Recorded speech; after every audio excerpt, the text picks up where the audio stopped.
Hello guys, this is Santosh Panu and you are learning English with me. So without wasting your precious time, let's get started. Okay?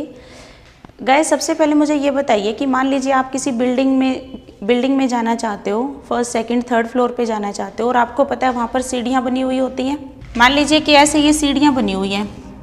अब आप मुझे ये बताइए, आप यहाँ जाना चाहते हो, लेकिन क्या इन बिना सीढ़ियों पे स्टेप करे आप ऊपर जा सकते हो? मेरा कहने का सिंपल सा मतलब है कि अगर आप इंग्लिश सीखना चाहते हो तो ये जो छोटे छोटे स्टेप हैं इनको मैं कहूँगी बेसिक स्टेप्स हैं ये आपके। अगर आप ये नहीं सीखते तो आपका यहाँ जाना मुश्किल हो जाता है। अगर मैं आज फर्स्ट डे आपको समझाने लग जाऊँ एडजेक्टिव क्या होता है, प्रोनाउन क्या होता है, आपको सिंपल ये नहीं पता वर्ब क्या होती है, सब्जेक्ट क्या होता है, ऑब्जेक्ट क्या होता है, तो क्या आप इस स्टेप पे जा सकते हैं? नहीं ना। तो इसीलिए बच्चे जो हमारा मेरे YouTube चैनल पे जो आपको क्लासेस मिलेंगी वो बिल्कुल जीरो लेवल से हम स्टार्ट करेंगे, right. Zero level in the sense कि बिल्कुल हम बिगिनिंग से शुरुआत करेंगे कि सबसे पहले हमें इंग्लिश में किस चीज़ की ज़रूरत पड़ी और फिर मैं आपको लेके चलूँगी एडवांस लेवल पे। ओके, तो देखिए सबसे पहले अगर हम बात करें बच्चे कि इंग्लिश में और मैथ्स में क्या डिफरेंस है। कोई आपसे ये पूछ ले कि इंग्लिश में और मैथ्स में क्या डिफरेंस है, तो आप क्या जवाब देंगे, राइट। अब बच्चे सोच रहे होंगे कि इंग्लिश भी एक सब्जेक्ट है, मैथ्स भी एक सब्जेक्ट है, लेकिन ज़रा सोचिए कि इंग्लिश में और मैथ्स में क्या डिफरेंस है। इंग्लिश जो है वो हमारी एक लैंग्वेज है, राइट। इंग्लिश सबसे पहले हमारी एक लैंग्वेज है। अब मुझे बताइए कि लैंग्वेज की ज़रूरत क्यों पड़ी। अब भी अगर मैं आपसे बातचीत कर पा रही हूँ, कम्युनिकेशन हमारा हो पा रहा है, तो वो किसकी वजह से हो पा रहा है? लैंग्वेज की वजह से ना। तो सबसे पहले इंग्लिश एक लैंग्वेज है। लैंग्वेज की ज़रूरत क्यों पड़ती है? कम्युनिकेशन करने के लिए, बातचीत करने के लिए, अपने विचारों की शेयरिंग करने के लिए हमें ज़रूरत पड़ती है। कम्युनिकेशन करने के लिए क्या चाहिए आपको? सेंटेंसेस चाहिए। तो ये देखिए कि कम्युनिकेशन अगर हम कर पाएंगे तो किसकी वजह से कर पाएंगे? सेंटेंसेस की वजह से कर पाएंगे। जैसे आप हिंदी में एक सेंटेंस बोलते हो, इन द सेम वे इंग्लिश में भी हम एक सेंटेंस बोलते हैं।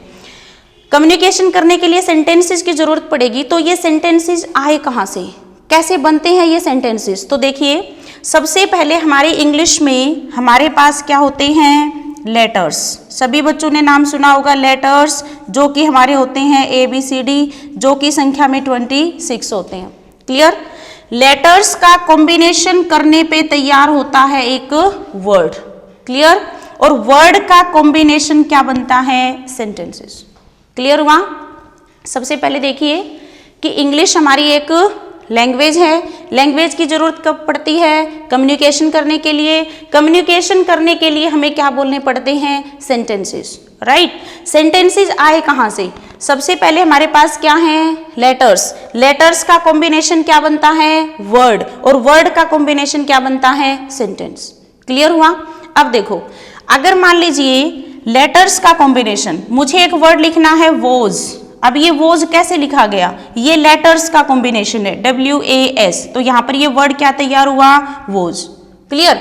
अब अगर मैं ये कहूँ कि वॉज एक सेंटेंस है, तो वो सेंटेंस नहीं है, ये क्या है? एक वर्ड है। और वर्ड का भी अगर मैं कॉम्बिनेशन करूंगी तो मेरे सामने क्या आएगा? सेंटेंस। क्लियर हुआ? अगर मैं बात करूं इंग्लिश के सबसे छोटे सेंटेंस की, तो वो हमारा बनता है बच्चे सब्जेक्ट से और वर्ब से। ऑब्जेक्ट जो होता है वो ऑप्शनल होता है, हम कई बार लगा भी देते हैं, नहीं भी लगाते हैं। क्लियर हुआ? अगर मुझसे कोई पूछे मैम आप क्या करते हो, तो मैंने एक छोटा सा जवाब दिया, आई टीच, मैं पढ़ाती हूँ, राइट। अब ये आपका सबसे छोटे से छोटा सेंटेंस है। क्लियर? जिसमें मैंने लिखा है सब्जेक्ट और वर्ब। क्लियर? अब देखो, अगर हमसे कोई ये पूछे कि what is the fundamental unit of our English, तो हम क्या कह सकते हैं? Fundamental unit sentence. क्यों है फंडामेंटल यूनिट? वो सोचो। सबसे पहले फंडामेंटल यूनिट का मीनिंग क्या होता है? अगर मैं इस बिल्डिंग की बात करूं तो इस बिल्डिंग में मुझे क्या दिख रहे हैं? अगर मैं इस बिल्डिंग को तोड़ूंगी तो क्या निकलेंगी? ईंट। और ईंटों का रिपीटिशन ही इसको, पूरी बिल्डिंग को बना रहा है। इन द सेम वे अगर मैं बात करूं हमारी बॉडी की फंडामेंटल यूनिट क्या होती है, तो आप कहेंगे cell, cell is the fundamental unit of our body.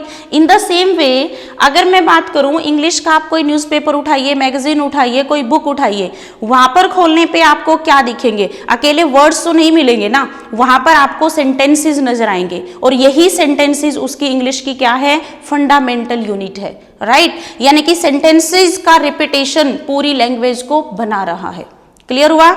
अगर हमसे कोई पूछे what is the smallest unit of our English, सबसे छोटी यूनिट जिससे छोटा कुछ है ही नहीं, तो वो हमारा बन जाएगा लेटर्स, राइट। ये हमारी सबसे छोटी यूनिट है और सेंटेंसेस हमारी बनती हैं fundamental unit. Clear. Fundamental unit हमेशा सिंगुलर में बोली जाती है, तो आप बोलिए sentence is the fundamental unit of our English. Clear हुआ बच्चों। सबसे पहले इंपॉर्टेंट बात है कि ये सब समझना क्यों जरूरी है। मैक्सिमम बच्चे होते हैं रूल रट करके वो सोचते हैं कि हम ना इंग्लिश पास कर देंगे, अच्छे नंबर ले लेंगे, लेकिन आप कोई भी पेपर उठा के देखिए, आज तक जितने भी पेपर हुए हैं वहाँ पर जो भी क्वेश्चन आपसे पूछा जाता है वो कॉन्सेप्ट बेस्ड पूछा जाता है। रीज़न इज आप अपना पेपर देखते हो, उसके ऊपर इंग्लिश का पोर्शन जहाँ पर शुरू होता है वहाँ पर क्या लिखा आता है, इंग्लिश लैंग्वेज ना, राइट। तो वो लैंग्वेज बेस्ड क्वेश्चन आपसे पूछ रहा है। आपके एक दो तुक्के लग जाते हैं कि हाँ रूल पढ़ा था ये ऐसा है, लेकिन सारी जगह पे इससे काम नहीं चलेगा, क्योंकि लैंग्वेज में कभी रूल हो ही नहीं सकते, राइट। अगर आप ये मन बना के बैठे हो कि रूल के सहारे हम इंग्लिश कर लेंगे तो आप नहीं कर पाएंगे, राइट। आप कैसे कर पाओगे कि लैंग्वेज हमेशा सिचुएशनल यूज होती है। आप किस सिचुएशन में बात कर रहे हो, हमेशा वहीं से हम लैंग्वेज की शुरुआत करते हैं, राइट। तो डिपेंड करेगा कि हम सेंटेंस से समझें कि वो क्या पूछना चाहता है हमसे, ठीक है। तो सबसे पहली अप्रोच जो रहेगी बच्चे, मेरी क्लासेस जितनी भी रहेंगी वहां पर मैं आपको सिंगल रूल भी नहीं करवाने वाली, राइट। आपको जो भी मिलेगा रीजन मिलेगा, राइट, कि टू के बाद अगर आप V1 लगा रहे हो तो क्यों लगा रहे हो, टू प्लस व प्लस ING लगा रहे हो तो क्यों लगा रहे हो, उसका रीजन क्या है, राइट। तो उसके लिए आपको सबसे पहले क्या करना पड़ेगा, मेरे सारे वीडियोस आपको सीक्वेंस से देखने पड़ेंगे। ऐसा नहीं कर पाएंगे कि सीधा आपने 4th सेशन देख लिया और आपको फर्स्ट देखा ही नहीं तो आपको 4th सेशन समझ नहीं आएगा, राइट। आपको हमेशा बिगिनिंग से स्टार्ट करना है, सेशन फर्स्ट से स्टार्ट करना है। क्लियर हुआ। अब समझते हैं, आगे बढ़ते हैं। हमने कहा कि जो सेंटेंस है वो हमारी इंग्लिश की फंडामेंटल यूनिट है। अब मुझे बताइए कि सेंटेंस बनने के लिए क्या क्या चीजें हमें चाहिए। अगर हमें एक सेंटेंस बनाना है तो हमारे पास क्या क्या चीजें होनी चाहिए, तो ये देखिए सबसे पहली रिक्वायरमेंट जो रहेगी हमारी वो रहेगी ग्रुप ऑफ वर्ड्स। आपने बचपन में एक डेफिनेशन पढ़ी होगी, याद करिए, sentence is a group of words which makes complete sense, पढ़ी होगी ना हर बच्चे ने। अब देखिए अगर मैं सबसे पहले रिक्वायरमेंट की बात करूं बच्चे, तो सेंटेंस बनने के लिए जरूरी चीज क्या है, ग्रुप ऑफ वर्ड्स।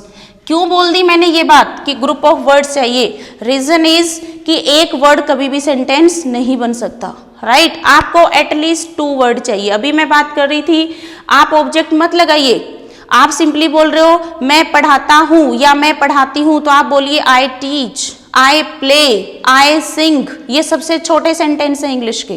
क्लियर। लेकिन अकेला मैं आई लिख दूं या सिंग लिख दूं तो वो तो सेंटेंस नहीं बन पाएंगे ना, राइट। सेंटेंस बनने के लिए आपको कम से कम 2 वर्ड चाहिए। बड़ा आप कितना भी लिख सकते हैं, राइट। मैं कहूंगी जी मैं इंग्लिश पढ़ाती हूँ, यहाँ पढ़ाती हूँ, इतनी फीस में पढ़ाती हूँ, ऐसे पढ़ाती हूँ, कुछ भी हो सकता है, बड़ा आप कितना भी बोल सकते हो। क्लियर हुआ। तो सबसे पहली रिक्वायरमेंट हमारी क्या हुई, ग्रुप ऑफ वर्ड्स। दूसरी जो रिक्वायरमेंट आ रही है बच्चे, that is definite order. Definite order, इसका क्या मतलब है बच्चे डेफिनेट ऑर्डर का। आप कोई भी सेंटेंस बोलते हो उसमें एक ऑर्डर होना चाहिए। ऑर्डर होने का क्या फायदा होगा कि वो सेंटेंस हमें मीनिंगफुल सेंस देगा, राइट। जैसे आपने हिंदी में पढ़ा होगा, बच्चे को काट कर आम खिला दो, क्या ये सेंटेंस ठीक हो सकता है। हम बच्चे को नहीं काट रहे, आम को काट रहे हैं, राइट। इस सेंटेंस में जो आपका सीक्वेंस है वो कैसी है। अगर हम बात करेंगे कि डेफिनेट ऑर्डर, तो आपको क्या चाहिए, subject, verb and object. Clear. अगर मैं यहां पर ऐसे लिख दूं बच्चे, ही सिंग्स ए सॉन्ग, ये एक मीनिंगफुल सेंटेंस है क्योंकि ये डेफिनेट ऑर्डर को फॉलो कर रहा है। सबसे पहले सब्जेक्ट, वर्ब एंड ऑब्जेक्ट। अगर मैं इसी सेंटेंस को ऐसे लिख देती, सिंग्स ए सॉन्ग ही, क्या आप कुछ इसका मीनिंग निकाल सकते थे? नहीं ना। तो ये देखिए कि सेंटेंस बनने के लिए आपको कौन सा कॉम्बिनेशन चाहिएगा, जिसमें डेफिनेट ऑर्डर आप रखोगे, दैट इज SVO, यानी कि सब्जेक्ट वर्ब एंड ऑब्जेक्ट। इतनी बात समझ आई। तीसरी जो रिक्वायरमेंट है वो ये है बच्चे कि मीनिंगफुल सेंस होनी चाहिए। मीनिंगफुल सेंस का क्या मतलब है? जो बात आप एक सेंटेंस के थ्रू कन्वे करने जा रहे हो उसका कोई मीनिंग निकलना चाहिए। अगर वो मीनिंगफुल नहीं है तो वो सेंटेंस नहीं हो सकता। जैसे हम अपनी प्रैक्टिकल लाइफ में यूज करते हैं। मैं आपको कह दूं मेरा जन्म 500 साल पहले हुआ था, आप मेरी बात को मान लेंगे क्या? अगर मैं कहूंगी 2 और 2 9 होते हैं, क्या ये सेंटेंस हो सकता है? नहीं हो सकता, क्योंकि 2 और 2 4 होते हैं, राइट? क्योंकि जो मीनिंग वो दे रहा है दैट इज रॉन्ग, तो ये सेंटेंस आपका नहीं हो सकता। तो हमारी जो रिक्वायरमेंट थी सेंटेंस बनाने की वो क्या क्या थी? सबसे पहले ग्रुप ऑफ वर्ड्स होना चाहिए, डेफिनेट ऑर्डर होना चाहिए, तीसरा है मीनिंगफुल सेंस होना चाहिए। अगर ये तीनों बातें फुलफिल करेगा कोई सेंटेंस, वही आपका सेंटेंस होगा इंग्लिश में। क्लियर? ऐसे हम हवा में तीर नहीं मार सकते। क्लियर हुआ? तो रिक्वायरमेंट क्या रही है हमारे सेंटेंस की? Group of words, definite order and meaningful sense. Clear यहां तक? ये थे हमारी सेंटेंस बनाने की जरूरी चीजें। क्लियर? अब हम आगे बढ़ते हैं। नेक्स्ट पॉइंट है हमारा स्ट्रक्चर ऑफ सेंटेंस। क्योंकि सारी इंग्लिश में आपकी डीलिंग तो सेंटेंस से होने वाली है, तो आपको सबसे पहले इस पे काम आना चाहिए कि ये सेंटेंस आखिर है क्या। क्लियर? अब देखो स्ट्रक्चर ऑफ सेंटेंस में हम चीजें रखेंगे, क्या चीजें मिल करके सेंटेंस बना रही हैं, तो वो हमारी रहेंगी subject, verb and object. Clear? ये सब्जेक्ट है, ये वर्ब है, ये ऑब्जेक्ट है। अब बात आती है कि अगर आप लैंग्वेज पढ़ने जा रहे हो तो आपको इन चीजों का पता होना चाहिए कि सब्जेक्ट क्या होता है, वर्ब क्या होती है, ऑब्जेक्ट क्या होता है, इस तरीके से, क्योंकि आगे की इंग्लिश जब आप पढ़ोगे तो वहां पर ये चीजें बहुत ज्यादा हेल्प करने वाली हैं, राइट? तो देखिए सबसे पहले हम अपनी पहचान बनाते हैं कि व्हाट इज सब्जेक्ट। सब्जेक्ट क्या होता है? अब अगर मैं आप बच्चों से पूछूं कि सब्जेक्ट क्या होता है तो इसके बारे में ना तरह तरह की बातें सुनने को मिलती हैं। जैसे कोई कहता है, कोई बच्चा ये पढ़ता है कि हमारा सब्जेक्ट जो होता है वो डूअर होता है, किसी का ये मानना है कि ये डूअर है। दूसरी बात आती है कि कुछ लोग कहते हैं कि जिनको हमेशा ना ऊंची आवाज में बोला जाता है वो सब्जेक्ट होते हैं। ऐसा जरूरी नहीं है, ऊंची आवाज में आप किसी को भी बोल सकते हो, इससे तो डिसाइड नहीं होगा कि ये सेंटेंस में सब्जेक्ट है। क्लियर हुआ? जनरल रूल होते हैं कि आप अपने नाउन को हाई पिच में बोलोगे, वर्ब को लो पिच में बोलोगे, प्रेपोजिशन को फिर से हाई पिच में बोलोगे, वो कुछ अलग बातें होती हैं, राइट? अब देखिए सेकंड पॉइंट आता है कि कुछ लोग ये कहते हैं कि जिसके बारे में हम बात कर रहे होते हैं, जिसके बारे में हम बात कर रहे होते हैं, जिसके बारे में हम बात कर रहे हैं, या फिर ये कहें कि वो सब्जेक्ट वो चीज है जिसके चारों तरफ, यानी कि यूं कहें कि सेंट्रल आइडिया जिसके बारे में है कि भाई पूरा जो सेंटेंस है उसकी जानकारी किसके चारों तरफ घूम रही है, दैट इज सब्जेक्ट। लेकिन बच्चों क्या ये इतनी थ्योरी प्रैक्टिकल एग्जाम में काम आ सकती है? जब आप किसी सेंटेंस को बनाने बैठोगे, वॉइस भी चेंज करोगे, आगे बहुत सारी डीलिंग आपकी होने वाली है, तो ये सब तो आप उसमें नहीं लगा सकते। तो आप इसको ट्रिकी बना लो। कैसे बनाओगे? अगर मैं बात करूं डूअर है या जिसके बारे में बात करें, ये डेफिनेशन गलत नहीं है, बट हम इनको थोड़ा सा ट्रिकी बनाना चाहते हैं, बस, और कुछ भी नहीं है। ठीक है? तो एक सेंटेंस देखो, अगर मैं यहां पर एक सेंटेंस लिखती हूं, सोनाली सिंग्स ए सॉन्ग, इस सेंटेंस में जो बात हुई है वो किसके बारे में हुई है? ये सिंगिंग करने की एक्शन को कौन कर रहा है? ये लड़की, यानी कि सोनाली। अब देखो अगर मैं यहाँ पर बात करूं तो गाने की एक्शन को परफॉर्म कौन कर रहा है? सोनाली। इसका मतलब गाने की एक्शन का डूअर कौन हो गया? सोनाली। इस हिसाब से ये बात हो गई आपकी। अगर मैं बोलूं कि जिसके बारे में बात कर रहे हैं, सोनाली गाना गाती है, तो यहाँ पर हम किसके बारे में बात कर रहे हैं? सोनाली। यहाँ पर इस एक्शन की क्या हो गई? डूअर, जिसके बारे में हम बात कर रहे हैं, तो भी बात आपकी ठीक है, डेफिनेशन गलत नहीं है।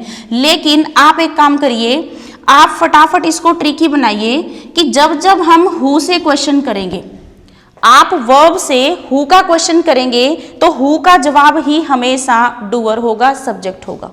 क्लियर है? क्योंकि अगर आप इसके चक्कर में पड़ोगे कि जिसके बारे में बात करें, इतना टाइम एग्जाम में नहीं होता है। ठीक है, आप सीधा बनिए, ट्रिकी पार्ट बनाइए। आपको अगर किसी भी सेंटेंस में सब्जेक्ट की पहचान करनी है, आप हु से क्वेश्चन कर लीजिए। क्लियर हुआ? अगर मैं यहाँ पर ये लिख देती सोनाली सिंग्स ए सॉन्ग, तो आप क्वेश्चन कर रहे हो हु सिंग्स ए सॉन्ग, जवाब मिला सोनाली। क्लियर हुआ?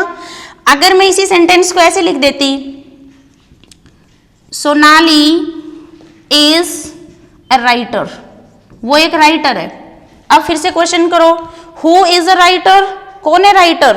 तो अगर आप बात करोगे तो कौन है राइटर? सोनाली है। यहां पर फिर से सोनाली क्या बन गया? सब्जेक्ट हो गया। बात समझ आ रही है? यानी कि अगर मैं यहां पर देखूंगी, इस लॉजिक से देखती कि डूअर, अगर मैं अकेला ये मान लेती कि डूअर ही सब्जेक्ट होता है, तो मैं इस सेंटेंस में कंफ्यूज हो सकती थी। कैसे? सोनाली इज अ राइटर, तो यहां पर तो राइटिंग करने का काम अभी हो ही नहीं रहा। अगर इस सेंटेंस में देखें तो सोनाली सिंग्स ए सॉन्ग, साफ साफ पता लग रहा है कि गाने के एक्शन को कौन परफॉर्म कर रहा है? सोनाली। तो इस सिचुएशन में आपने इस एक्शन का क्या बना दिया? डूअर बना दिया। लेकिन देखिए इस सेंटेंस में तो कोई डूइंग हो ही नहीं रही, तो इस सिचुएशन में हम क्या बोलेंगे? Sonali is a writer.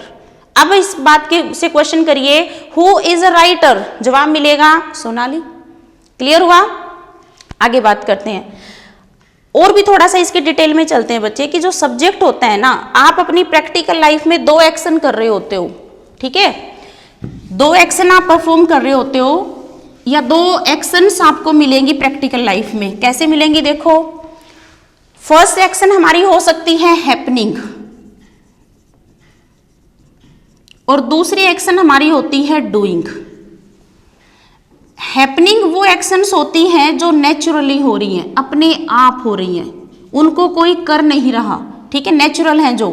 और डूइंग कौन सी घटनाएं होती हैं? जिनको कोई कर रहा है, यानी कि जो आर्टिफिशियल है, कह सकते हो, जो कि आर्टिफिशियल है। अगर मैं यहां पर बात करूं कि जैसे मैंने ये बोला कि the sun rises in the east, अगर मुझे इस सेंटेंस में फटाफट ये देखना हो कि सब्जेक्ट क्या है, तो आप ये देखिए, राइज होने की एक्शन हो रही है, राइज होने की एक्शन हो रही है, और ये नेचुरल घटना है, इसमें कभी भी आपको डूअर नहीं मिलेगा। तो आपको यहां पर क्या मिलेगा कि जो नेचुरल घटना हो रही है उसको रिसीव कौन कर रहा है? सन। आप यहां पर क्या ढूंढ लेंगे? रिसीवर ढूंढ लेंगे। एक छोटी सी सिंपल ट्रिक है, who rises in the east, जवाब मिलेगा द सन। क्लियर हुआ? अगर मैं यहां पर ये लिखूं the earth moves round the sun, the earth moves round the sun. अब देखिए इस सिचुएशन में भी यहां पर मूविंग की एक्शन हो रही है, लेकिन ये नेचुरल फिनोमिना है, नेचुरल फिनोमिना है ये। यानी कि अगर मैं यहां पर बात करूं कि मूविंग की एक्शन को रिसीव कौन कर रहा है? अर्थ।